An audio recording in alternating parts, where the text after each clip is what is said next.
Welcome back to another episode of Rodney and Alfie Talk Metal.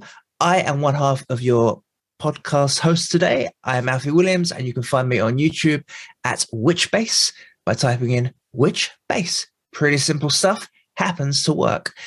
The other half of my co-host here is Rodney McGee. How you doing, Rodney? I'm doing all right. I'm ready to spew some hatred and upset some people today.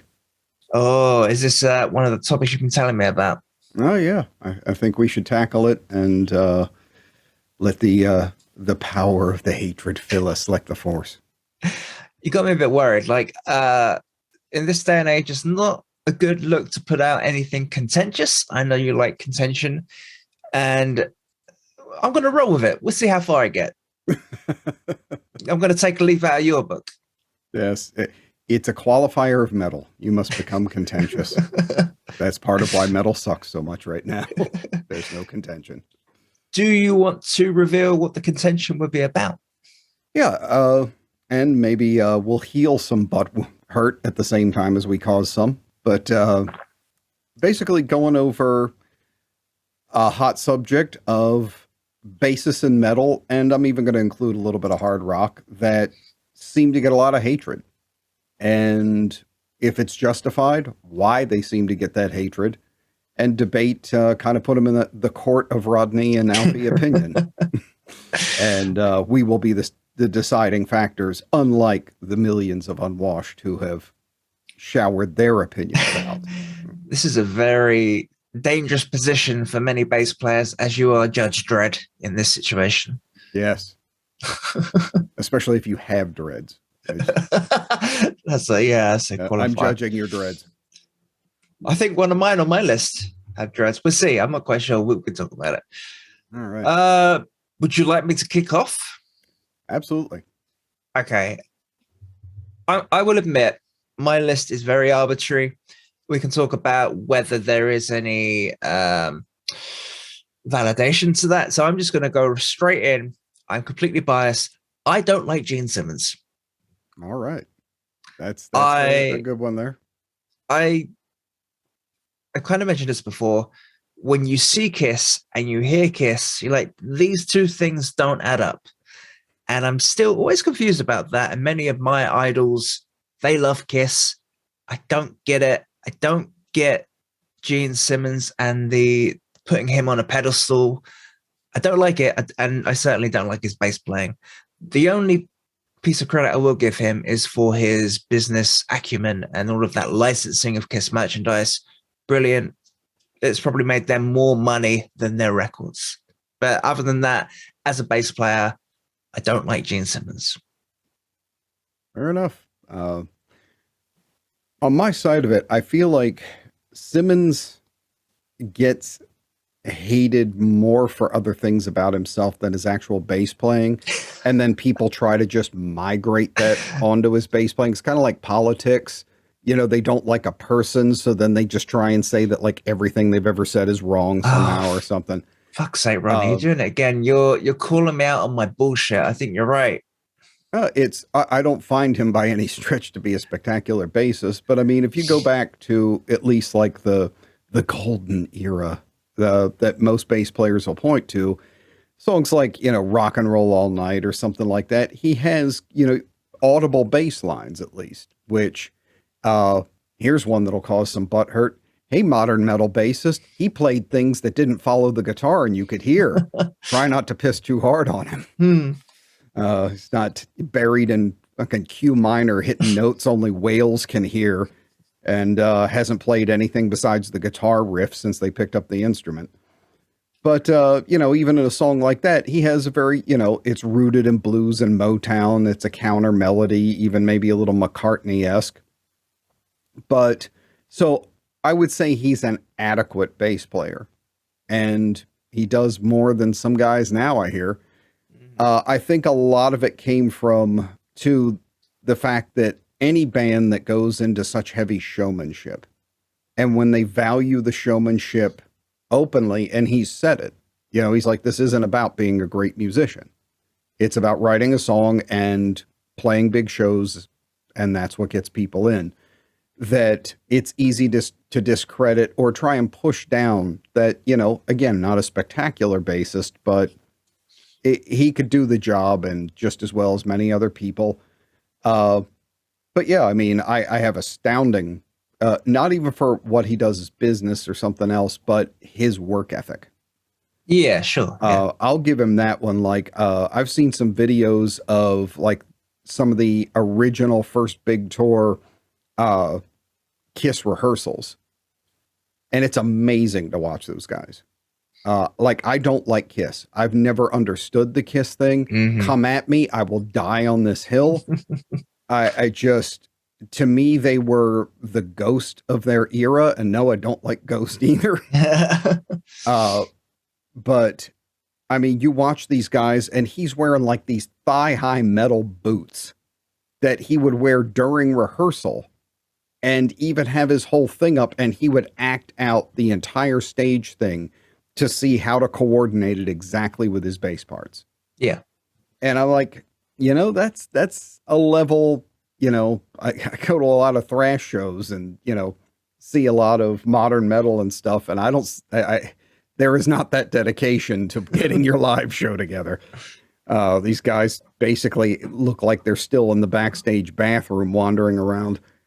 But, you know, and when he takes a bass solo, it's basically just noise and reason to make applause breaks. So I think there's some valid pokes at him, but I think most people's thing is kind of, there's, like I said, some valid ways to poke at his bass parts, especially later. But a lot of it is their opinion on him kind of bleeding into his bass thing, and people love to dogpile with that kind of stuff. So I don't mind. Yeah, no, like you are pointing me out there to a degree, and I will concede to that. I am kind of conflating the Kiss thing with him and his playing and not splitting them up. And the other thing I might add is, you know, if you're singing, you're not going to be able to do any intricate bass parts without some difficulty or hurdles. So there's that too. He's just got to be nuts and bolts playing, you know, root notes and shit like that. Geddy Lee has entered the chat. Yeah, that's a good point. Fucking Geddy Lee, I don't think he's human. Yeah. No, fair point. But, you know, not everyone is a Geddy Lee. There's only one Geddy Lee. Or is there? Oh. Yeah. He hasn't aged for a while. Oh, I think he's done just fine. But yeah, there's that. So yeah, I think that's a good one though. That's one. I think my first one up will be one of great vitriol, and I've heard astounding levels of hate and some defenses and some that I just, yeah. Fieldy from Korn. That's going to be my next one. Yeah. Yeah, I don't get it. No. And it is, I don't like his persona. And that is a thing of mine, and I'll address that, but I can separate that from his bass playing. And it's, I just don't, well, one, you know, people say about his sound, and that really is where the core of it comes from. They're like, well, his sound works for the band. I'm like, yeah, if your band likes shitty bass sounds. Like, no, you just got used to it. You know, I would love to hear the Korn albums with a really great bass tone. Fundamentally, he just seems to add click to the kick drum. Yeah, that's it. It's like, okay, we could just turn the beater on the kick up and render you unnecessary. And, you know, after having been side stage at a few shows, I have my own suspicions about a few things that people who are sound engineers and have worked with this can probably pick up on, what I won't say publicly because I don't have proof, but just suspicious moments where, you know, and bass and drum, that kick drum are awful tight. But, and just basically having one move where it's like his hand never leaves the first two frets, and he just this the whole time. And this hand thing he does, I'm like, I've just, out of that many albums, I would think there would be something interesting. Yeah.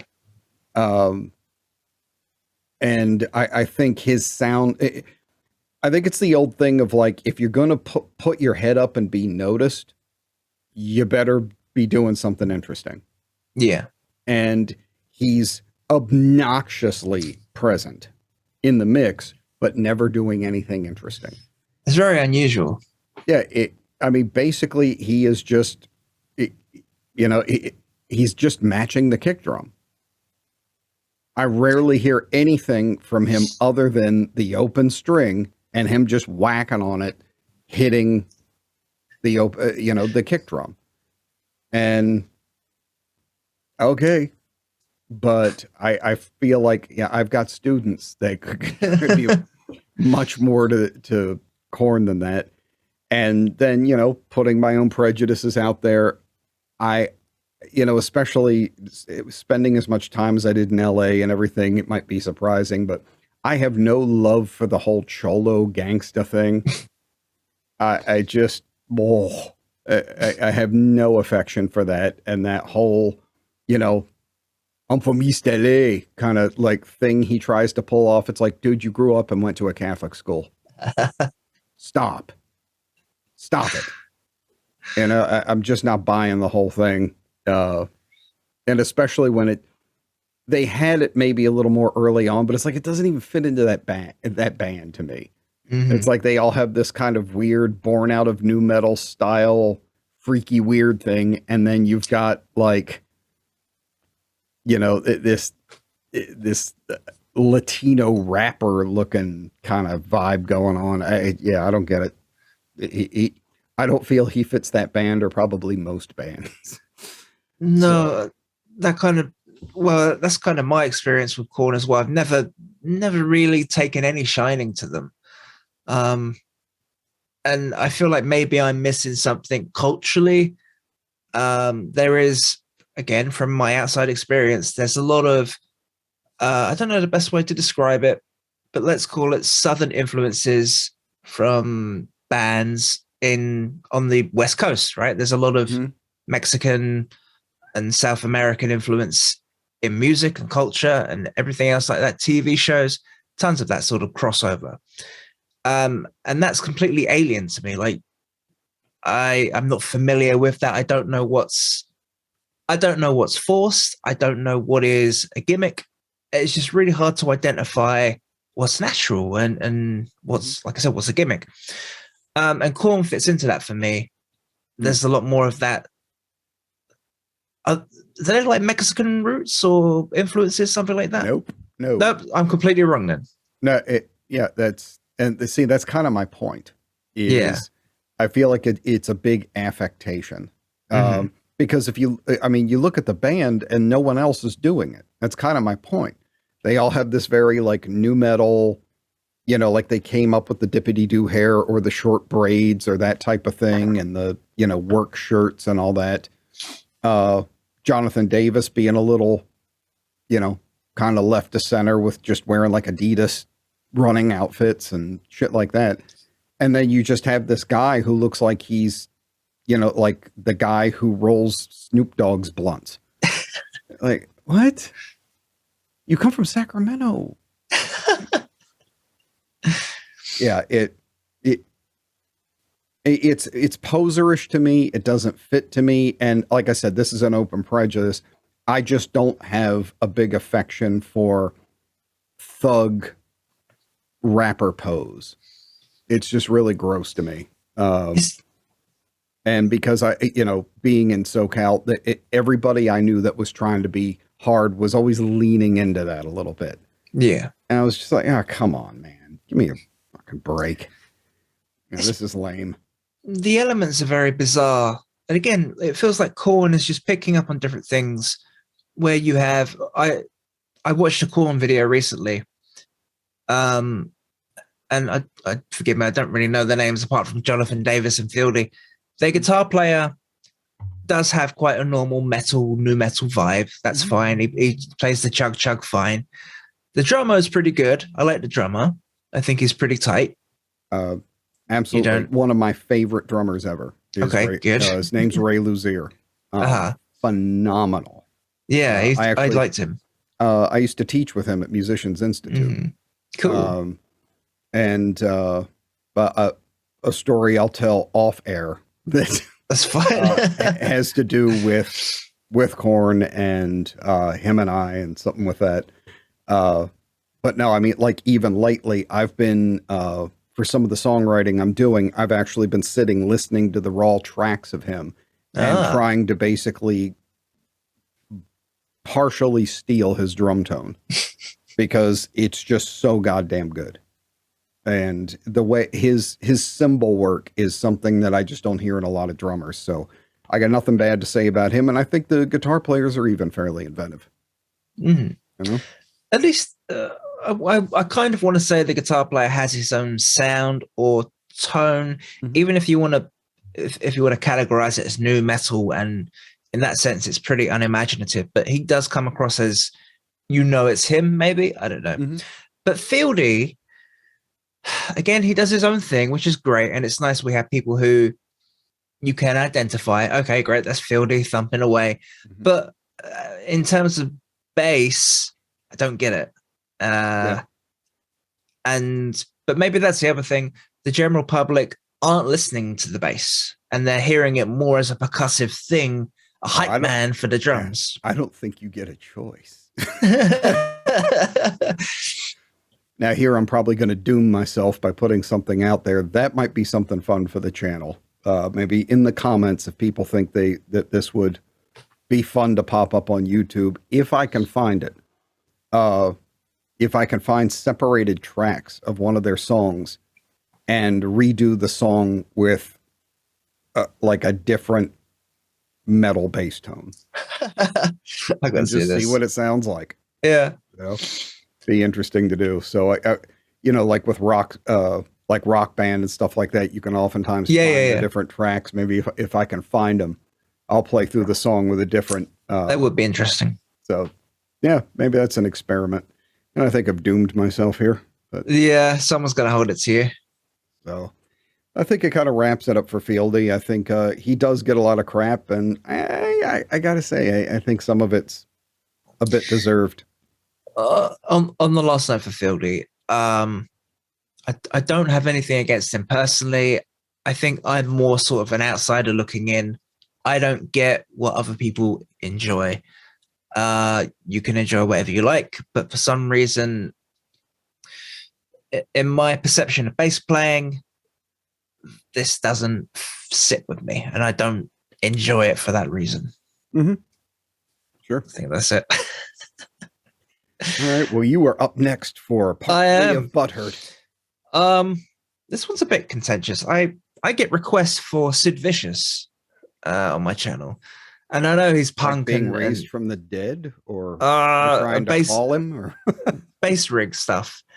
And okay, I know this is punk.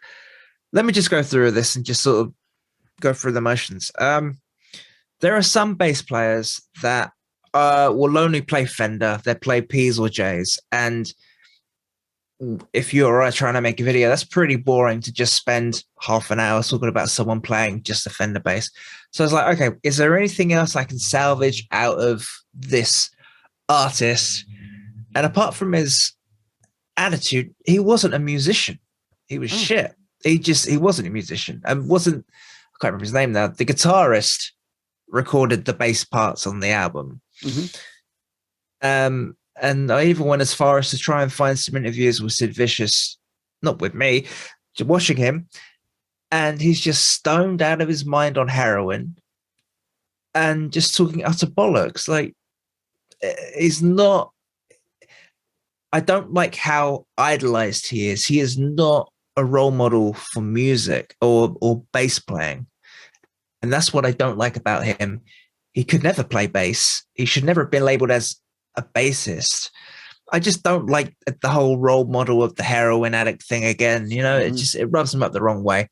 Yeah. We can have edgy role models if you want to, like Kurt Cobain is they're not okay. They're not on the same level, but Kurt Cobain was a heroin addict and edgy in that regard, but at least he could play music. and write good songs. Sid Vicious is not that. Yeah. So leaning a little bit more onto personality and some bass. I don't think he deserves admiration in that respect. I'd agree. I mean, Christ, even his own band said it. It's kind of funny that apparently he stayed with Lemmy for a little while. That's right. Yeah.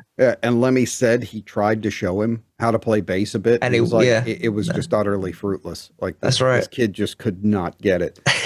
It's like, yeah. Everything else aside, you know, since we're just talking about bass players, if you want to heap he's complete bullshit up, there's no defending that guy.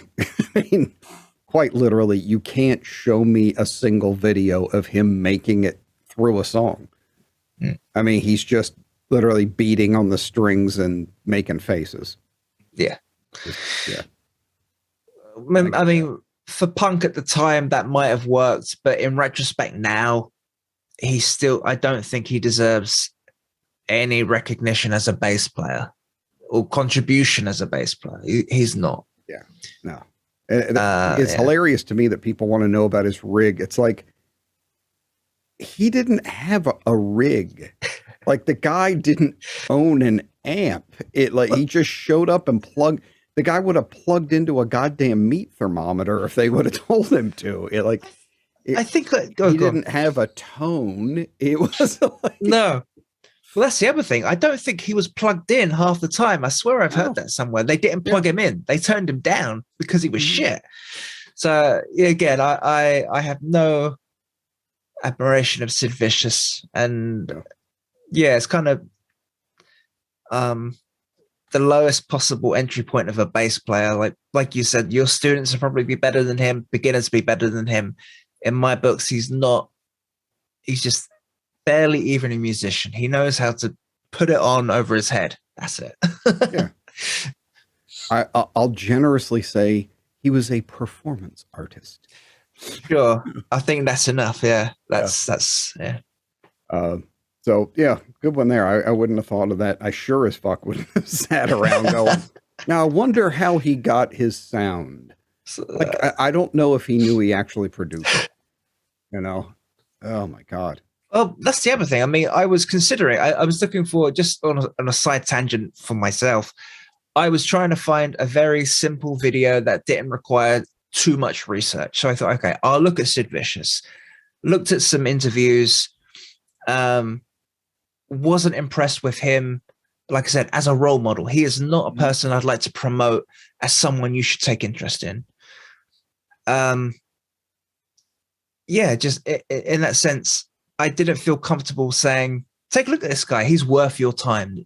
None of that. And just, so yeah, I kind of put that to bed pretty quick. He wasn't inspiring. Like I said, he was high, which is fine to do on your own time, but that's not inspiring for me. I don't want to learn about that. It's, you know. Sure. So yeah.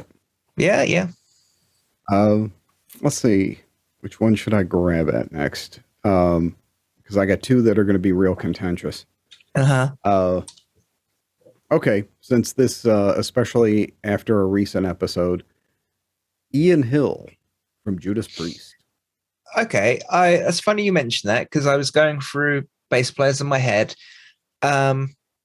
He came to mind for me, but I don't have a valid reason why. So please explain why. Amongst bass players, he usually gets the hit of, I feel like him and Cliff from AC/DC get the same accusation. Is that they just ride a root note, and that's all they do. They just kind of sit there, and he does have that thing of like live. I think they actually staple his boots to a position at the back. Like, it always seems like he somehow manages to get in a shadow somewhere live, like under an overhang. And you just kind of see the gloss from Tuning Keys doing this the entire show. Like, he just rocks back and forth like he's, trying to get rid of a small seizure or something. And you don't really hear him.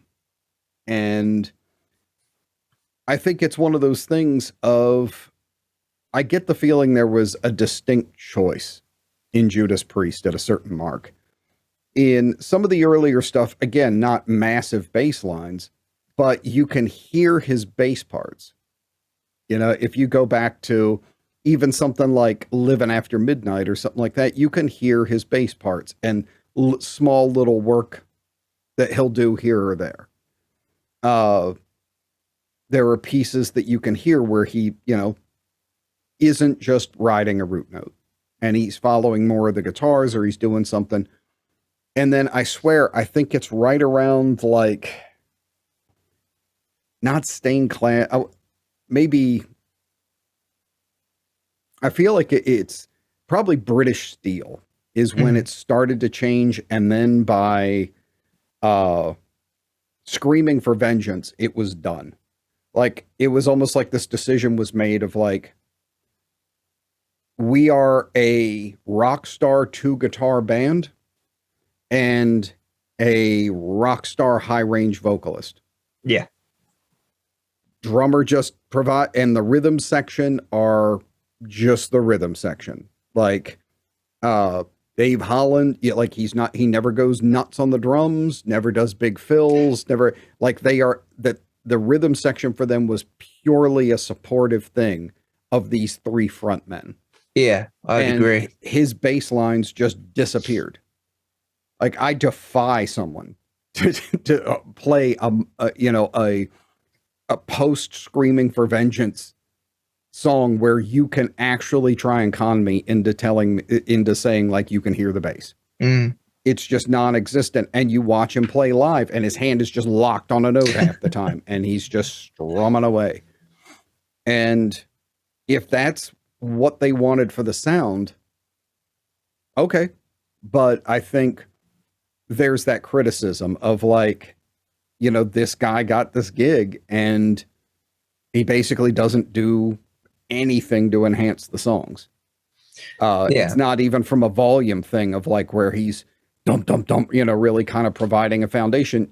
He's not only playing bland, but you literally can't hear him. So even if he did something, you know, he could be back there doing like, you know, 30-second tapping runs and shit. It would be like, what?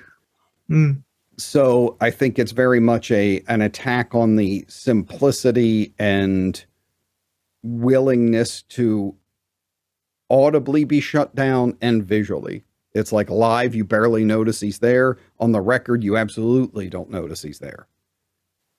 So, you know, and then I hear for fans of him, I hear the argument of like, you know, it's not easy to do to be consistently metronomically keeping a pace for a band. And that's true. I think like Cliff from AC/DC, I couldn't do his job. I couldn't, like, to be able to sit there and just keep my attention on something so rudimentary and keep that pulse going. There is a bit of an art form to being able to do that for 2 hours. But I could, you know, it's just not something I could focus on. I would get too bored. Yeah. So that's a valid rescue, but at the same time, it's like, you know, when you've had decades of time to do this, you know, so I feel like there is a little bit of, you know, don't wreck the guy, you know, it's obviously, I feel like a decision that was made, but at the same time, yeah, he's not doing a lot. No, I think you've articulated something that I was feeling, but I wasn't sure how to bring it out. That's kind of my thoughts, that he was in the back. He didn't really do much. And like I said in the last episode about Priest, when I hear Priest, I don't think I want to go and grab a bass and play along. When I listen to Maiden, I do. I want to play along to Harris. It doesn't make me hate him. It doesn't make me feel, to take one of your points, I don't feel anything.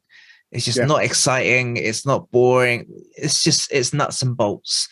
And I don't want to punch down on someone who's just doing nuts and bolts, because that's fine. I mean, we need nuts and bolts players. You don't have to be super fast or all over the place. Unfortunately, like you said, it probably was a design choice, an aesthetic, an acoustic choice. You two hold down the rhythm. and we're going to be Judas Priest, and I feel it might have been more than that. But I struggled to like hold him down and say it's your fault. Priest you don't have a better bass player. I struggle with that. I wouldn't hate him, but like I said, I don't feel anything. Yeah, well, exactly. And I think it goes back to, I can definitely hear a difference between two eras. And I think maybe there was kind of okay, Ian, Dave, here's the thing. Although later when, they got a new drummer and everything, he picked that up and, they went more aggressive. It was just kind of like, okay, we're going to advance the rhythm section, but let's kind of keep a good thing going. Just ride that note and that kind of thing. So yeah, I think he gets a lot of hate that's undeserved, but I think the kind of, yeah, dude, we wish you'd step out a bit more kind of thing is pretty valid. It's difficult. I'm struggling because as a bass player, I would fucking hate that. I want to be out there and express myself. Yeah. But listening to Priest, it works. I don't need the bass to do all of this crazy stuff. I'm happy with the guitars and the vocals. That's what I want from Priest. Mm-hmm. I'm not there for the bass. Yeah. So there's that too. And I struggle. I don't hate him, but I'm not inspired. Let's put it that way. Sure. So next up on your list. I think this is going to be contentious. Uh-oh. I'm going to need something to wash this one down with. Go for it. I think you might be on my side. We'll see. Never. Famous last words. This one is a bit, again, there's a personal vibe to this one, a little bit of Sid Vicious. I don't like this person's attitude, and the bass playing doesn't really do much for me. It's John Myung from Dream Theater. You dirty son of a bitch. Are you a fan? No, I just wanted to say that. Okay. I didn't even know I was still doing a podcast, honestly. I have rage Tourette's. I hadn't accused someone of something in it was that time and I was next on the list. Yep. Yeah, gonna get it every once in a while. So I was researching him. Again, John Myung is highly requested on my channel. So I was interested and I dug into him. No, I used to listen to some Dream Theater when I was younger. It was fantastical and strange, and it was new for me. I've never really got into prog metal or anything. And it doesn't really interest me now. So I had a look, and he does have an interesting setup, but he is unfortunately, this is such a personal blow. He doesn't do anything for me. He's just so bland. And he doesn't, he gives me the impression he doesn't want to be there when he's in interviews. He's like staring into a void. Just like, oh, I play bass and I do it really well. It's like, it doesn't connect with me on a human level. I'm not, does that make any sense? Like there's just glassy eyed. Yeah. I mean, I totally get that. I'll do it when, talk more about it in kind of my criticism section. But again, those are the type of things where I tend to discard it. It's like, okay, we're not really judging someone's bass playing, and that's where it becomes invalid. It's like saying, because there's no shortage of asshole singers, that they're not great vocalists because you can't stand them personally, or like, that type of thing. It's like, well, that's not really a judgment on their ability. It's a judgment on their conversational abilities. Yeah, and like I said, straight off the bat, that's kind of why he's got onto my list for this. The bass playing is different, but again, it for some reason the personality is driving my reaction of him rather than his bass playing. And I think maybe when you're talking about an artist, there is a whole package element. Are they interesting? Are they personable? Do I like them? Do they interest me? And all of those sorts of questions. And maybe if you're not engaging on one of those fronts, not that you're not a good bassist, but you're not, I don't know. Well, what am I missing here? An interesting person? I don't know. Yeah, it's kind of funny that I've had the conversations about Myung come up on here. I don't care about it personally. Like, I do notice he has this thing of where, he's just an incredibly sedate guy.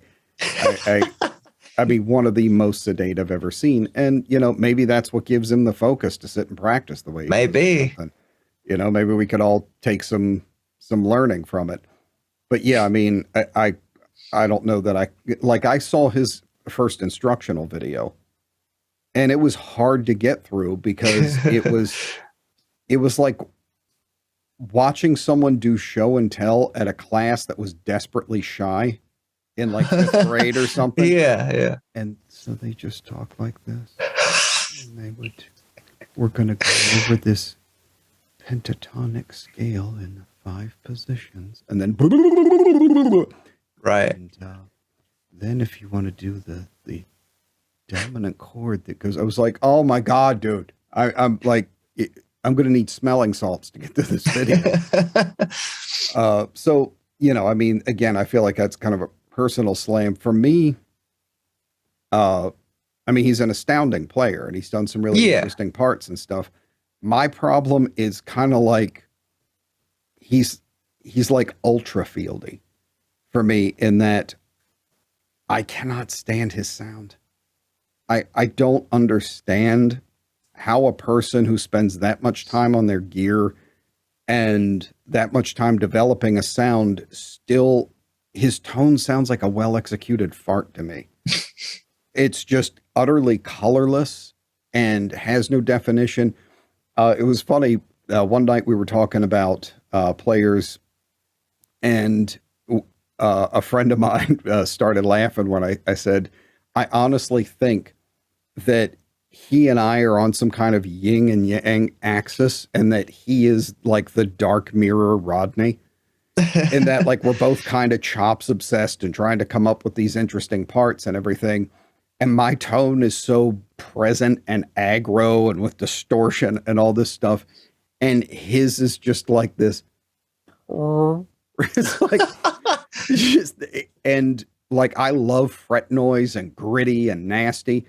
And he's always trying to eliminate fret noise from his sound without playing a fretless. He's like, oh, I can't stand fret noise. It makes me crazy. And I'm like, dude, that's 90% of my sound. I like it just, we are on a completely different axis. I like this hyperactive lunatic that's always trying to be more obnoxious in the mix. And he's like, I'm just going to exist within the music. And it's just like, oh God. And half the time it's not until he starts shredding that I can pick him out half the time. And I know how to listen for bass tone.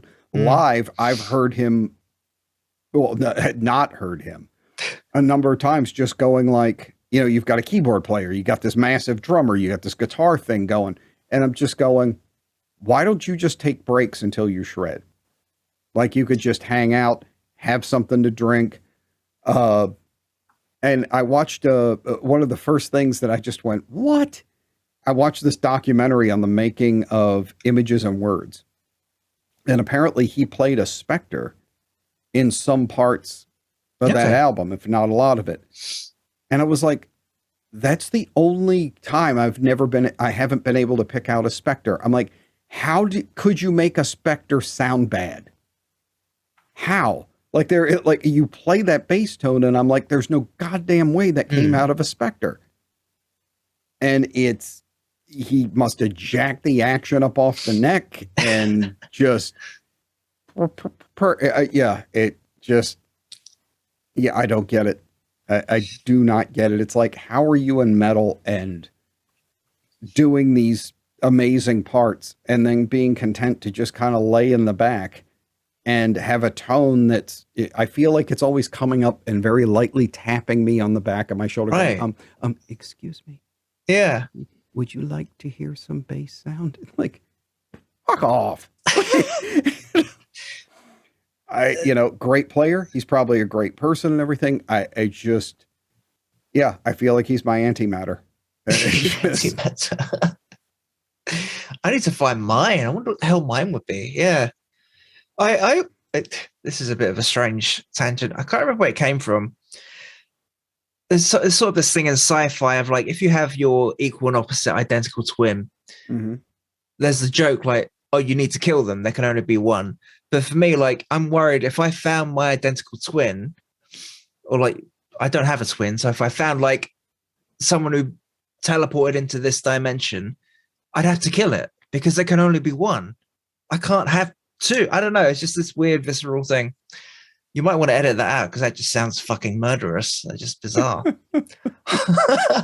So if my doppelganger is out there, you better watch the fuck out. Yeah, there you go.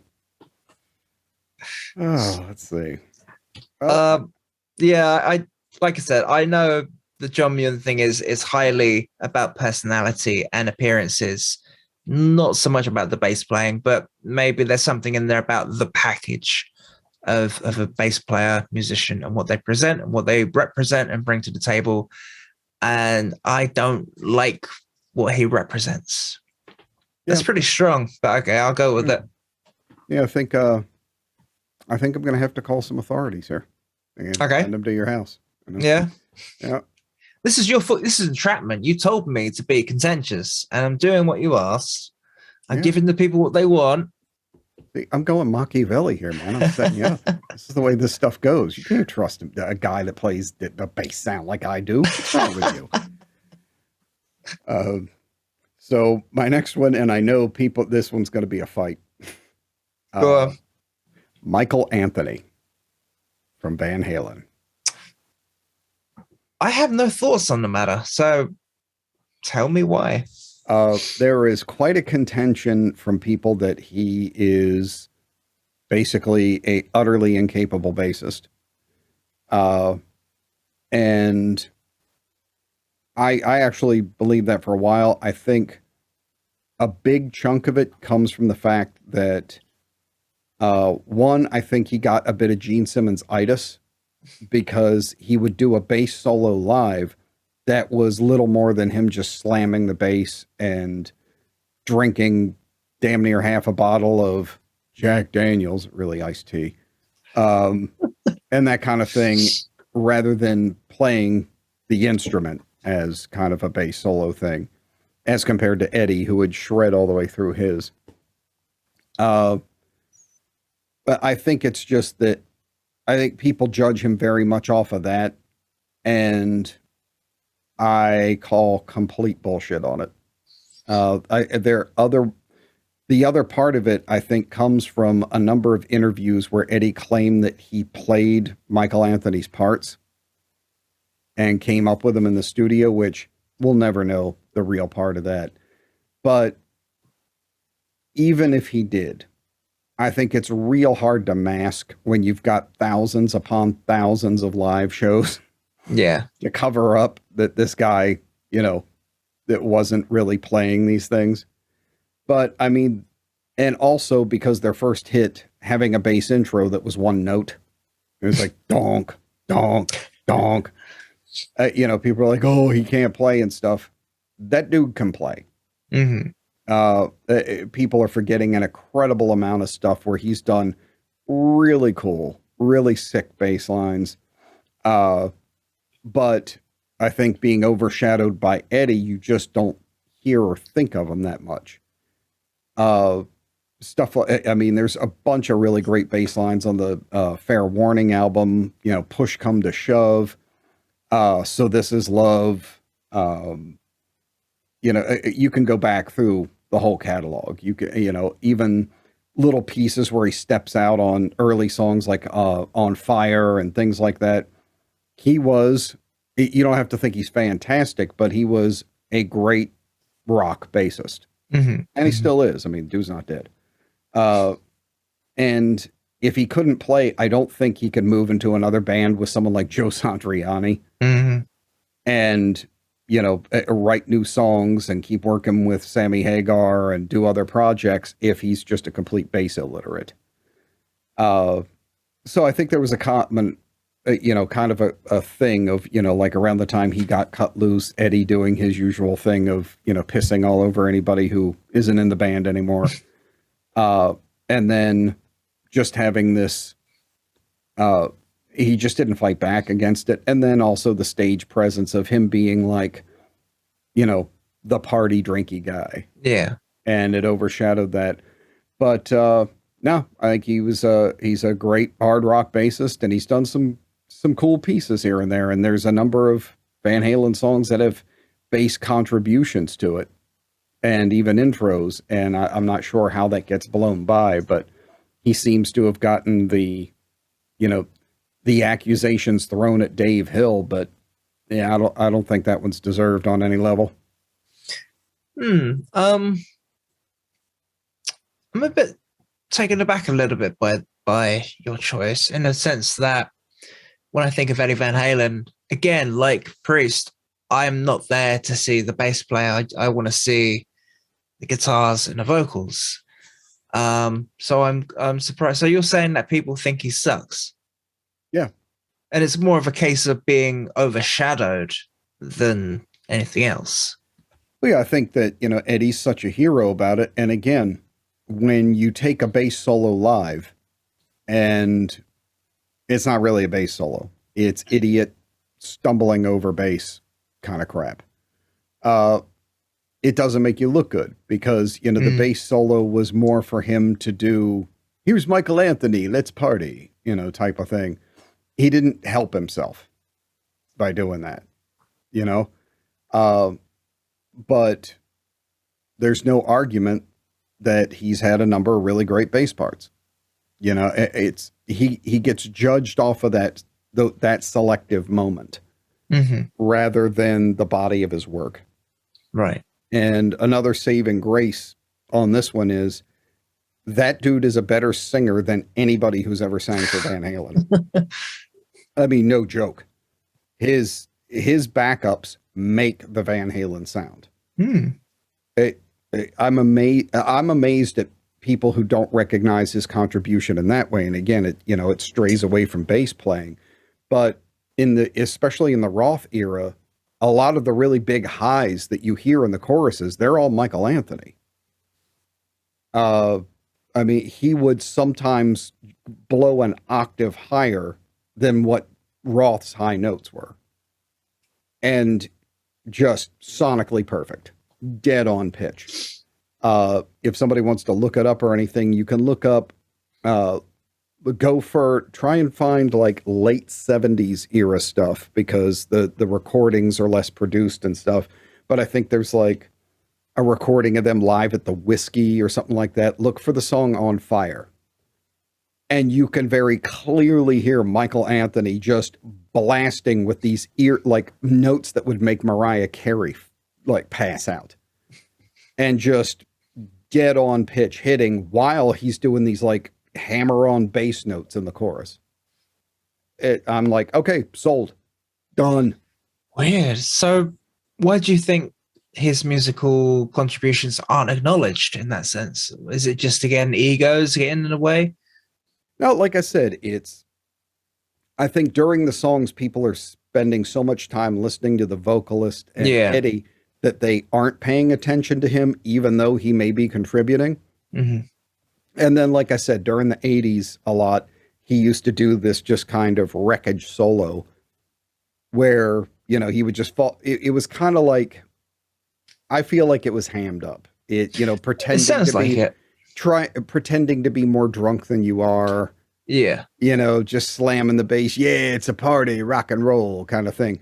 But it always seemed funny to me that nobody ever picked up that he played his parts in the songs perfectly, became a train wreck during his solo, and then immediately after played the parts perfectly going forward. Yeah. Yeah, let's do a little detective work there. Kind of like nobody can slam an entire bottle of Jack Daniels and keep moving. Yeah. And these guys would do that stuff. It's like, dude, it's iced tea. You know, come on. I mean, I swear, even the most hardened alcoholics out there, I'm thinking, oh, God help me, Pantera or Alcoholica. Like, I'm sure sometimes they would like, today I just can't deal with it. I can't look at another drink and just like fake it.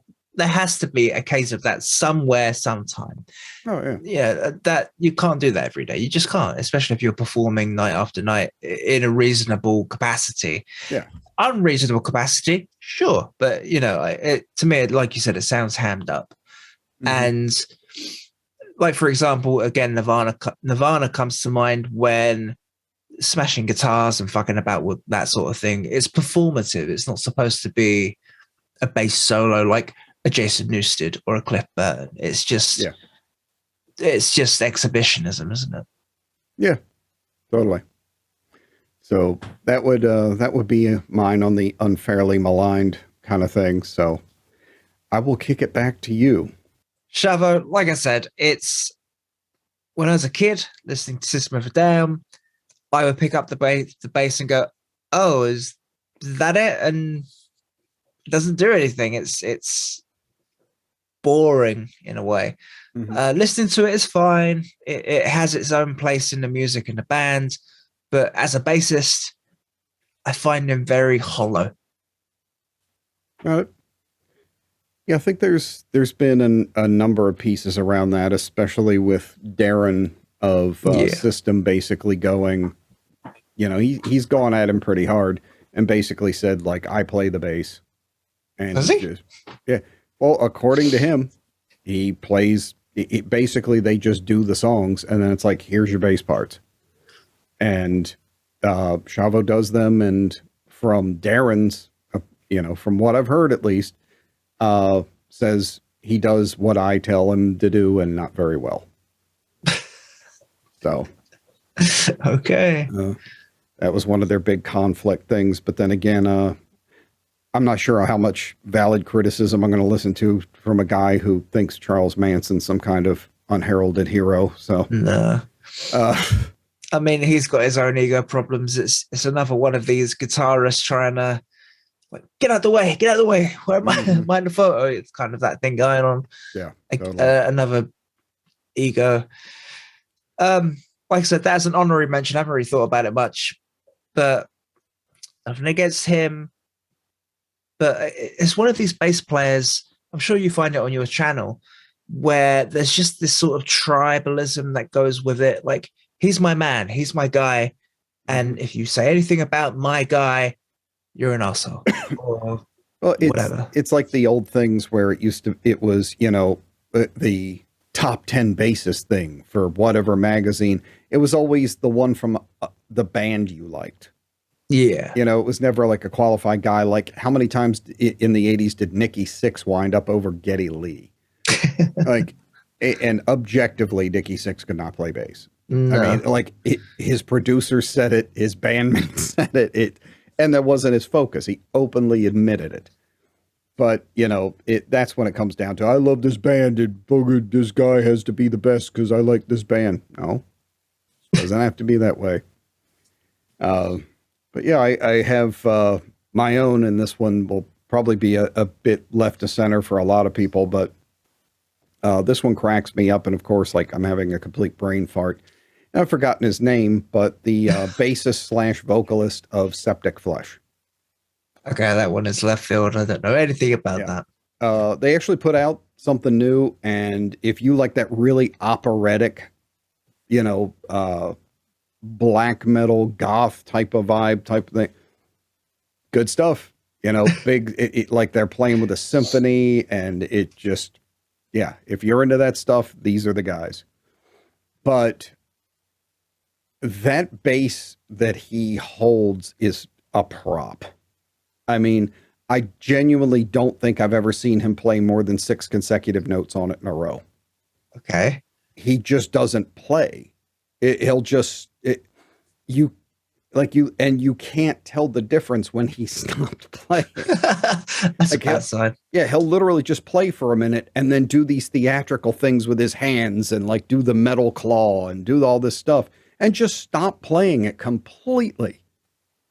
And then just whack away, like it spends 90% of the time he just drones on one note. It's like the Uber Ian Hill. He'll not only plays a fundamental and plays the root note, but then sometimes he just doesn't play at all. It just, whatever. You watch any shows of the watch one of their live shows, and it's astounding. I think like if you put all of it together, he probably plays the bass equivalent of one full-length song. Oh my God. But, you know, you can watch 10 songs and that guy's hand is almost never on the bass. You know, there's always one hand doing something else. It seriously is a prop. And when he stops playing, I can't tell. Like I said, I don't know anything about this band, but is this part of the gimmick that, or does he make out that I'm a great bass player? No, like I said, this is my thing. Like Okay. if I'm throwing somebody in that I've consistently watched and gone, dude, really? You know, come on. I think it's a band that just decided we don't give a shit about bass. Right. So you have it. Yeah. Yeah. So we just want to, because that expectation, you have to have a bass player. They were just like, okay, just hold this thing because it's supposed to feel like we have one. Yeah. I often doubt that he's even on. Yeah, sure. And I think the big orchestral strings they use and stuff are what fills that space. Yeah. But yeah, I mean, I've seen him live twice and I've seen live videos of him and I just go, it's not like he did it at one show where he was particularly communicative or something. Nope. Just nothing. Yeah. I mean, I invite anyone to watch live Septicflesh stuff. It's just, but I think his thing is he looks at himself as the vocalist / really interactive frontman, that he's very theatrical and everything. And the bass just happens to be, it's like the thing he does when he's waiting for his next moment. Yeah. Yeah. You know, it's like, oh, I've stopped singing and I can't claw anymore. So now I'm going to just look mean for a minute and just whack on a note for a couple of seconds. And then now again, the claw, you know? Yeah. It is not since Winger have I seen such an incredible example of somebody just going, I wear a bass. Yeah. You know, it's just something I hang on and it makes me look like a musician and it gives me something to do so I don't feel awkward in the moments where I haven't figured out the performance part. Yeah. So like I said, I actually like some of their stuff. Their new song is a banger, no doubt about it. But dude, we know, and you know that we know. So, do you think he recorded it? I have no idea. No. You could convince me on their recordings there's no bass. That's the problem. You can't even cross-check between the technique live or the technique on the album. There's just Absolutely amazing. But yeah, I mean, there's bland bass playing, and then there's no bass playing. Let's not kid each other. You know? So I'm sure in those circles that I don't visit that much, that are really into that specific genre of music, there's probably more talk about it. But yeah, I don't. He's obviously not. I'll give him that. At least he's not trying to really fool people. Mm-hmm. Yeah. You know, it's like I'm not even. My hands haven't been near this bass since the invention of the steam engine. No. So that my honorable mention would go to that. I haven't seen as much hate, although I haven't looked for it. But if I was going to throw a few stones, I'd be like, dude, just come up with some dance moves and let it go. Just, I don't know. I feel strangely undecided about this. I mean, of course, if I could pick, I would say I want my lead singer, bass player to play bass live and on the record and fulfill their musical duties. But if you're not like a competent musician, and you prefer to sing, or that's your main position in the band, I don't mind if they forego that duty, because you see it in other bands where they get an extra guitar player, and they do, you know, like I'm thinking of The Offspring, where Dexter, he doesn't play guitar. They have another guitar player to fulfill that while he sings, because he's the singer. So if that's the same thing with a bass player, I'm a little bit more forgiving about that. Yeah, but then hire a bass player. That's what I'm saying. Yeah. Well, that's what I mean. It's like, okay, you don't hire a bass player, but the guy who's carrying the bass isn't playing the bass. So there is no bass going on. There's no. Okay. Yeah. It is a utterly untouched field. Let's not pretend to plow it.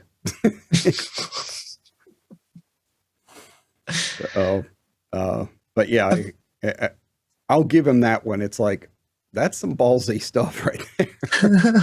To just take your hands off the instrument for long periods of time and just go, yeah, I'm playing bass. Okay. That's pretty great. But that's it for me on my list. Yep. I think anything else would be unfair. Yeah, I think it rounds it out for me. I think there's going to be more than enough hurting of butts, and it'll be definitely interesting to hear what people might have to say on this.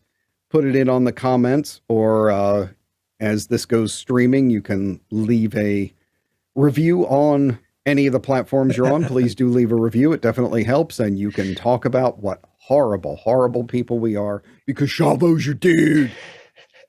You can tell us which one you disagree with the most. How's that? There you go. Which I'm sure the comment would generally be, it's Rodney, always. I feel like it'd be me this week. I don't know. I think you had some good moments, but I still think, just on principle, I think they'll come after me for this one. So I know you like I don't even want to call it the limelight, the black light. You like being in the black light. The infrared. With I only stains. show up under, I only show up under the things where people catch cheating partners with. Oh God, what have I done? Jesus Christ. All right. Well, while you ponder that, we're going to let the audience ponder those bassists.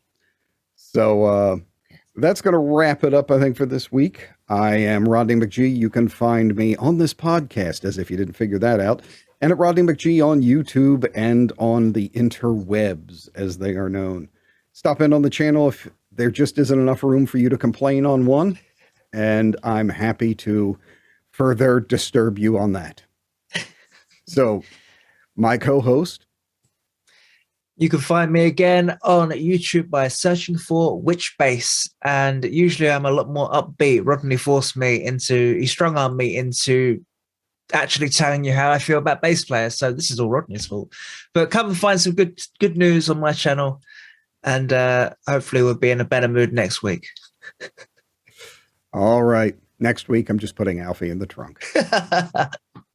So we'll see you on that one, and we'll see you next time. Bye.